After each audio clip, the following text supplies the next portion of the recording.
Hello. I'm getting a little bit quicker about getting these chapters out. You know, when I did the book one, it was a real challenge. It took me about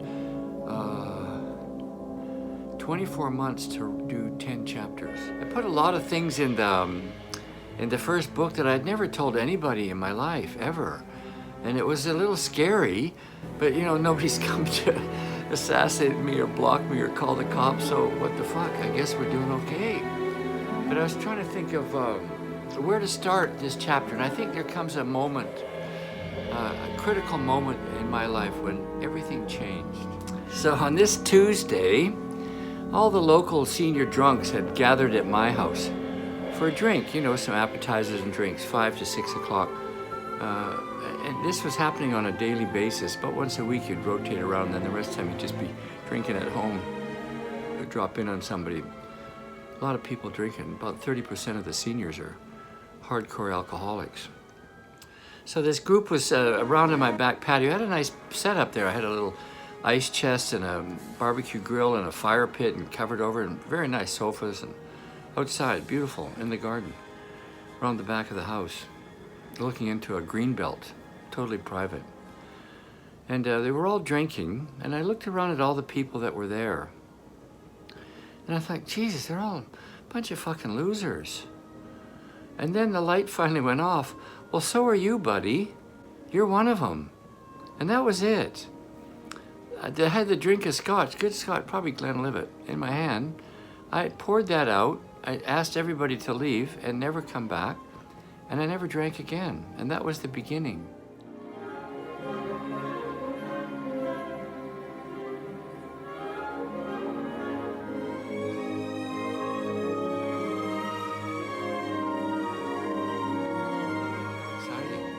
So that's how it started. That's the starting point. That was, I remember the date was April 12th. My brother, my generic father was an Irish drunk, so I had the gene, or if there is a gene, for schizophrenia, who knows? Alcohol or pot, or I think the chemical people, it's something else. I don't know what they're doing. Suicide pact with the fucking devil. Mostly that's about pain, I think, rather than schizophrenia, but I don't know. But alcohol, definitely. And what it does is the alcohol lets you become another person. Well, that person is real. That's a real person. And the only way you can be that person is with alcohol. So, you know, it's not wrong that other person is also a functional, usually the functional artist and the creative one. That's why so many creators, writers, are alcoholics, drug addicts, you know, all of it. Go look at history. More than you know. I used to paint a lot. I used to have a whole big workshop at my house in Ohio before I came back, in the basement, great big workshop. Never had to clean it up. I had 3 or 4 paintings going all the time, but I did all my painting, I was drunk. It was a nice setup.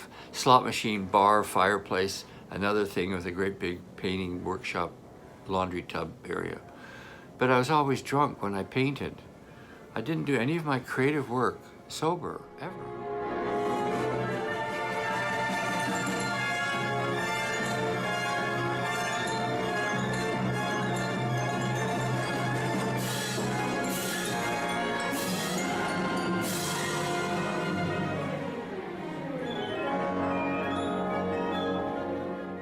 I don't think I ever met a drug that I didn't get addicted to.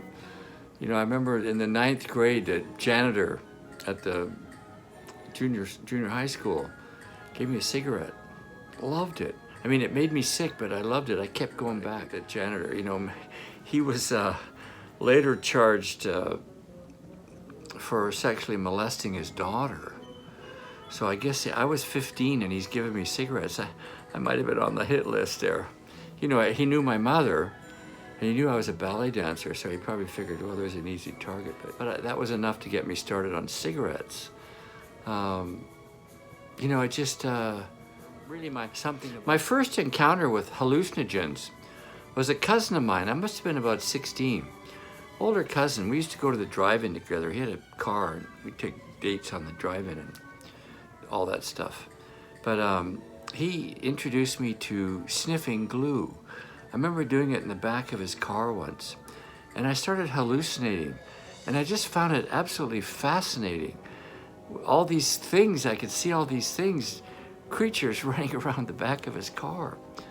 And the next thing I knew, I was being pulled from my little Volkswagen, my parents' Volkswagen that I could use, at the Dairy Queen parking lot, unconscious, sniffing glue. I went right back at it. And this time I was sniffing it until I was unconscious. Could have killed myself. You know, I wanted to have that hallucinogenic experience again. I found it fascinating. So here we go. You know, all those things never frightened me. It was just intriguing, and I thought, wow, this is all inside of me. I want to see more. We started drinking at about 16 or 17, once we could drive and go out, especially 17, 18. Every weekend there was a Mickey of cheap rye whiskey, drinking, every weekend. So that started, the alcohol. In 1966, there was in Vancouver, there was a club on Davie called the Elegant Parlor, and it was kind of the black hangout, Motown, and Bobby Taylor and the Vancouvers was like a Motown band.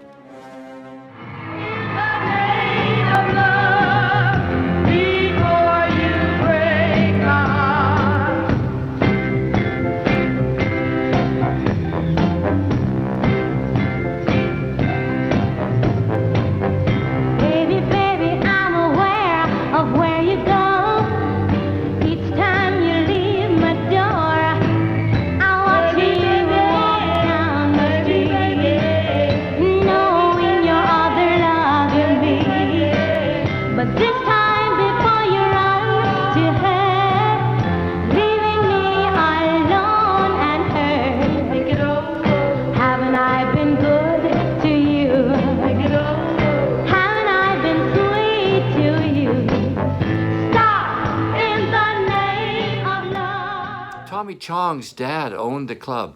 Anyway, I used to hang out there on the weekend because I loved to dance to rhythm and blues. You never couldn't get it anywhere else. And it was all black stuff. That one time I had a date with Mary Wilson, with Barry Gordy Jr. was down there with in the club, hanging out, after hours club, hanging out with Diana Ross, and I was with Mary Wilson because I could dance.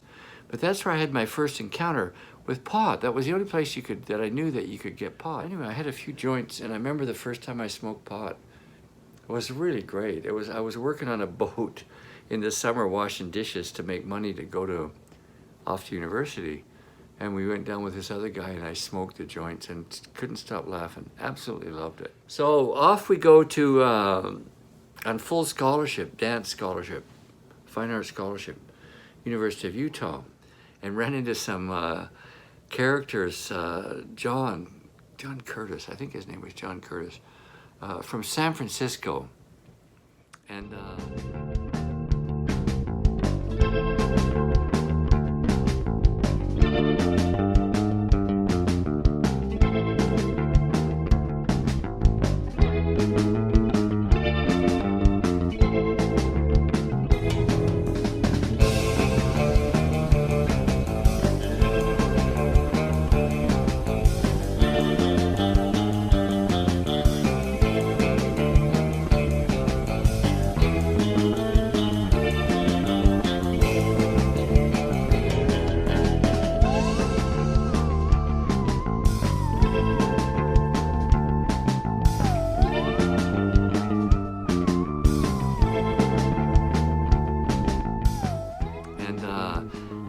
did acid one time, and I just couldn't. It was really something.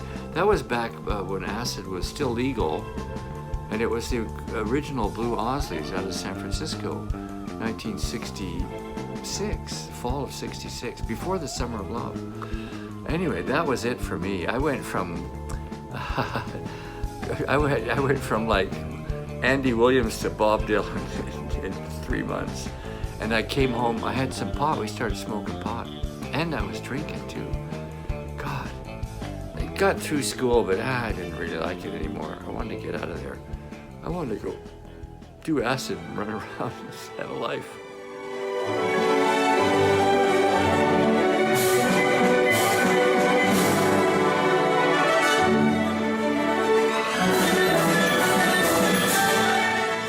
brought some pot home with me. And of course, my parents, I wasn't the same guy that went off to university. I was completely out there, hippie, almost. Bob Dylan, look-alike. So anyway, my parents found the pot, and they turned me in. And I was in big trouble. My dad negotiated a deal. They put me in a detox center in Burnaby called Hollywood Hospital. And the thing is, at Hollywood Hospital, they were using LSD as treatment for alcoholics. But that was quite an experience. You know, the first night they put me in the detox, I was within all the alcoholics, they're going through detox and stuff. And that's the first time I was introduced to the idea of addiction and schizophrenia.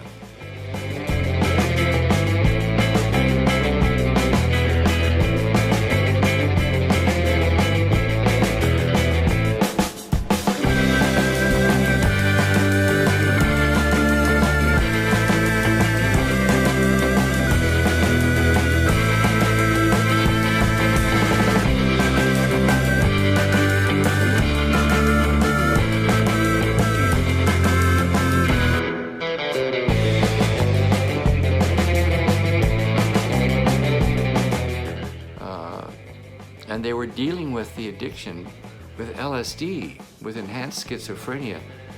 You know, they didn't take it far enough, but they were working on it, and it was having some success. The trouble is what do you do for an encore?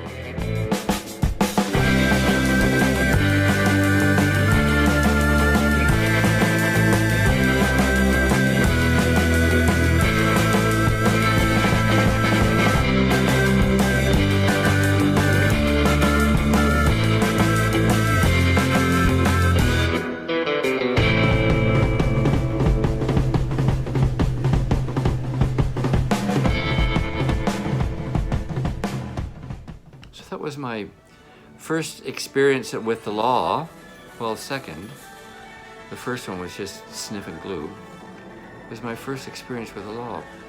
And my dad worked for the police, and so he made it all kind of go away, and thank God for that. Well, I wasn't fine. I could hardly wait. I got home and tried to sort of straighten out. I got this job with something. Anyway, I ended up taking off. Took off. I wanted to go back to California. I wanted to go back. Now we were approaching the summer of love, '67. There was no way you're keeping me down on the farm when that's happened in San Francisco. So I was off, and I was right into the pot use, and I did LSD a couple more times, and was heavily into pot for quite a while, for about a year, hitchhiking around the U.S.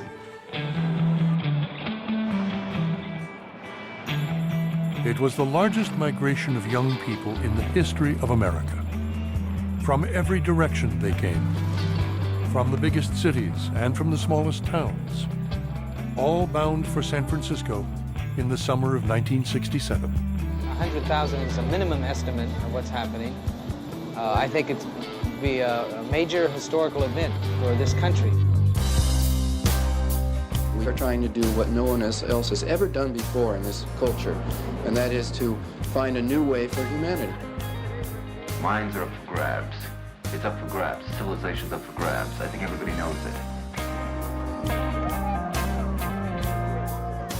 Drawn by the city's new hippie counterculture, with its vision of changing the world through peace and love, they arrived. And then, of course, I got in trouble. I got in trouble in the U.S. So I got picked up there, and a long story, I ended up getting shipped home, and my dad, of course, made everything go away, thank God. I never had a career in banking. And that was kind of it. I kind of just said that, you know, things weren't working out too good with the pot use, and I really quit then. And I got into transcendental meditation, which is just another drug in a way. You pay money, and it was pretty...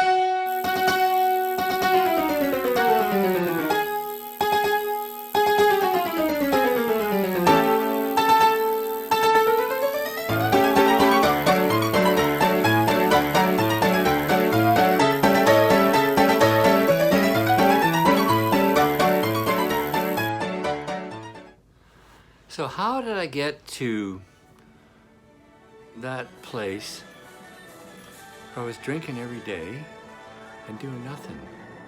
You know, in the middle, I made a lot of money. So that's the second book.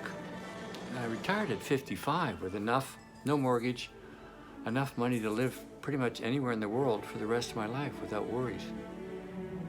I did that by 55. I went back part-time for a while because I didn't quite know what I wanted to do. I worked 3 days a week and I was taking off and taking leave of absence. Finally, they said, you really don't want to work. And it took me about 7 years. 55, you got to do something. It took me about 7 years to finally quit. And the whole time I started drinking at the bank. Had a great job at the bank. I was making a shitload of money, packing 20% away for years, and got real lucky with investments and stuff. But I started drinking there. You know, it got to the point at a certain level at the bank, you could take people to the club and expense it. So you know, every day you're figuring out, or every week you're figuring out how to go get drunk and charge it to the bank.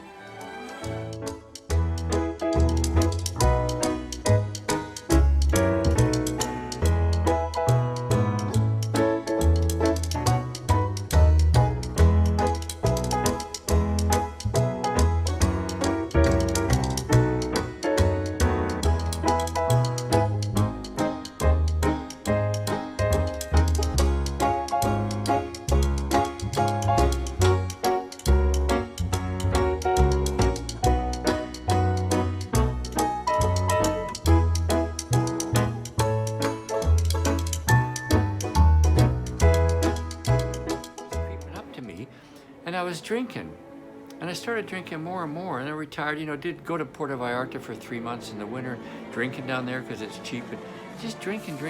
I got up to 300 pounds, eating and drinking, and that's what led up to that point. So that was really the beginning.